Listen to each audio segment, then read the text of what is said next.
निर्जला एकादशी व्रत के नियम। निर्जला एकादशी व्रत कैसे करें? नमस्कार दोस्तों, क्या आप जानते हैं कि सिर्फ एक दिन का उपवास पूरे साल की एकादशियों का पुण्य दे सकता है? जी हाँ, हम बात कर रहे हैं निर्जला एकादशी की, एक ऐसा व्रत जो तप, त्याग और आत्मिक शक्ति का अद्भुत संगम है। लेकिन क्या इस कठिन व्रत को हर कोई कर सकता है? गर्भवती महिलाएं, बुजुर्ग या बच्चे, क्या इनके लिए भी यह व्रत अनिवार्य है? क्या इस व्रत के बिना मोक्ष नहीं मिलेगा? आज का यह वीडियो आपको निर्जला एकादशी व्रत की पूरी जानकारी देगा, वो भी विस्तार से, जिससे आपके मन के हर प्रश्न का समाधान हो जाएगा। इसीलिए बने रहिए अंत तक। निर्जला एकादशी, जिसे भीमसेनी एकादशी भी कहा जाता है, ज्येष्ठ माह के शुक्ल पक्ष की एकादशी तिथि को आती है। इस दिन व्रती को पूर्ण रूप से जल और आहार का त्याग करना होता है। यह एक अत्यंत कठोर व्रत माना जाता है, जिसमें पूरे दिन और पूरी रात बिना जल ग्रहण किए रहना होता है। सिर्फ आचमन की अनुमति होती है, वह भी इतना हल्का कि वह गले के नीचे न जाए। इसीलिए इसे निर्जला कहा गया है, अर्थात बिना जल के। पुराणों में एकादशी व्रत को समस्त व्रतों की जननी कहा गया है। यह व्रत भगवान श्री हरि विष्णु को अत्यंत प्रिय है। ऐसा कहा जाता है कि जो व्यक्ति एकादशी का व्रत करता है, उसे मोक्ष और वैकुंठ धाम की प्राप्ति होती है। एक वर्ष में 24 एकादशियां आती हैं, हर माह 2 बार, शुक्ल पक्ष और कृष्ण पक्ष में। कभी कभी जब अधिक मास पुरुषोत्तम मास आता है, तब यह संख्या 26 हो जाती है। लेकिन यदि कोई व्यक्ति केवल निर्जला एकादशी का व्रत करता है, वह भी विधिवत, तो उसे पूरे वर्ष की सभी एकादशियों का पुण्य प्राप्त हो जाता है। महाभारत में वर्णित कथा के अनुसार, जब पांडवों में से केवल भीमसेन एकादशी का व्रत नहीं करते थे, तो उन्होंने अपने पितामह व्यास जी से पूछा, क्या मैं नरकगामी हो जाऊंगा, क्योंकि मैं व्रत नहीं करता? तब व्यास जी ने कहा, यदि तुम स्वर्ग की इच्छा रखते हो और नरक से बचना चाहते हो, तो एकादशी व्रत अवश्य करो। भीमसेन ने अपनी विवशता बताई कि उनके पेट में एक विशेष अग्नि विक्र है, जो बिना भोजन के शांत नहीं होती, इसीलिए वे नियमित व्रत नहीं कर सकते। तब व्यास जी ने उन्हें निर्जला एकादशी का व्रत करने की सलाह दी, सिर्फ वर्ष में एक बार। भीमसेन ने उस व्रत को पूरी निष्ठा से किया, और तभी से इस व्रत को भीमसेनी एकादशी भी कहा जाने लगा। निर्जला एकादशी व्रत की विधि अत्यंत कठोर है, परंतु उसका फल भी उतना ही दिव्य है। आइए जानते हैं इसकी संपूर्ण प्रक्रिया। व्रत प्रारंभ करने से पहले का जल सेवन। यदि आप व्रत करने जा रहे हैं, तो एकादशी की सुबह सूर्योदय से पूर्व प्रातः 4 बजे से पहले जल पी सकते हैं। इसे संघट जल सेवन कहा जाता है। 4 बजे के बाद से आपको जल भी नहीं लेना है। पूजा पाठ और उपासना। जल पीने के बाद आप स्नान करें, स्वच्छ वस्त्र धारण करें और भगवान श्री हरि विष्णु का ध्यान, पूजन और मंत्र जप करें। तुलसी दल और गंगा जल से युक्त पूजा करना शुभ माना जाता है। व्रत का पारण समापन एकादशी के दूसरे दिन प्रातःकाल ब्राह्मण को भोजन कराकर भगवान को भोग अर्पित कर चरणामृत या गंगा जल पीकर व्रत का पारण करें। अब आते हैं उस महत्वपूर्ण प्रश्न पर, क्या गर्भवती महिलाएं, बुजुर्ग और बच्चे निर्जला एकादशी का व्रत कर सकते हैं? इसका उत्तर है हाँ, लेकिन संशोधित रूप में। गर्भवती महिलाओं के लिए शरीर का पोषण अत्यंत आवश्यक होता है। गर्भस्थ शिशु पर उपवास का नकारात्मक प्रभाव पड़ सकता है, इसीलिए उन्हें पूर्ण निर्जल व्रत करने की आवश्यकता नहीं है।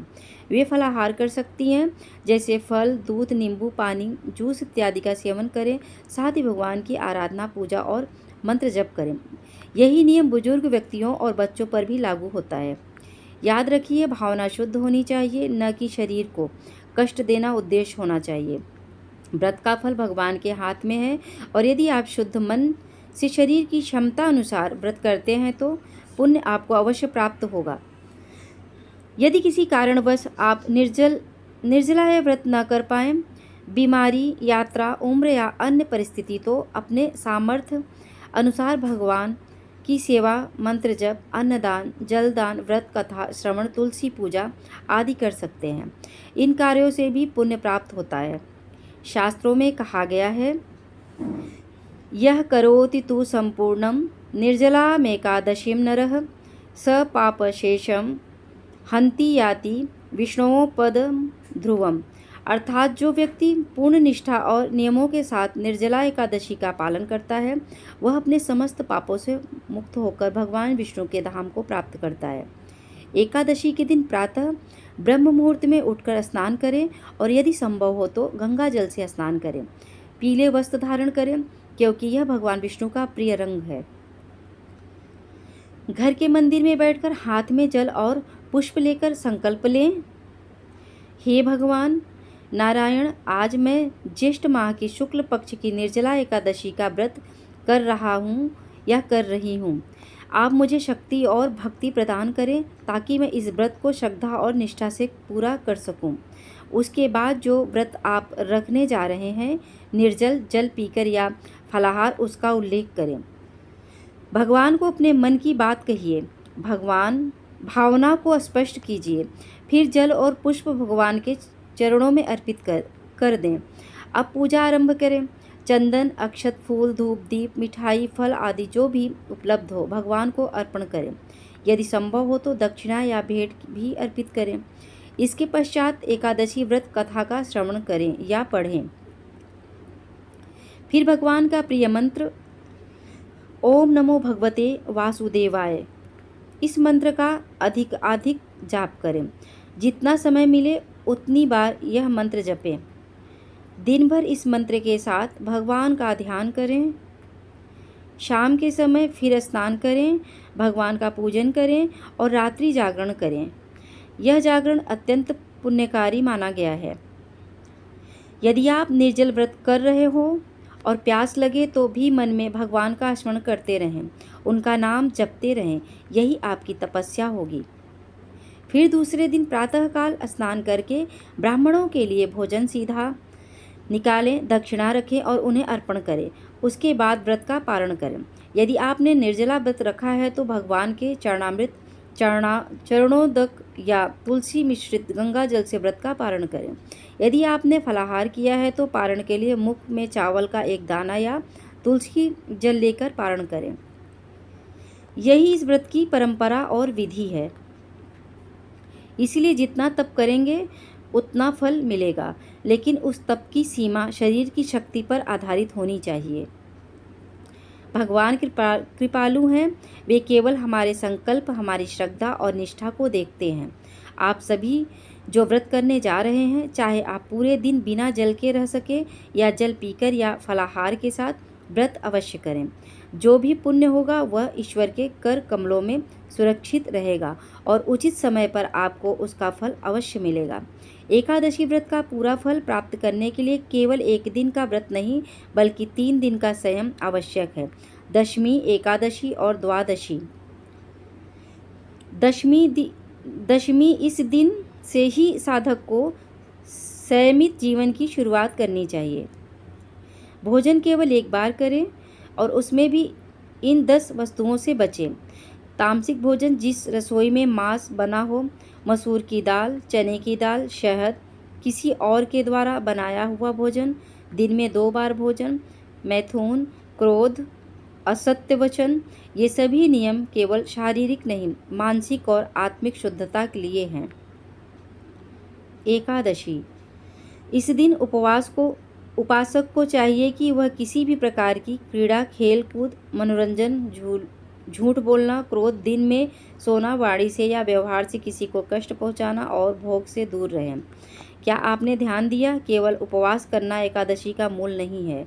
यह एक तप है जिसमें हर इंद्रियों को संयमित करना होता है। रामदास जी जैसे भक्त तो पूरी रात जागकर कीर्तन करते थे।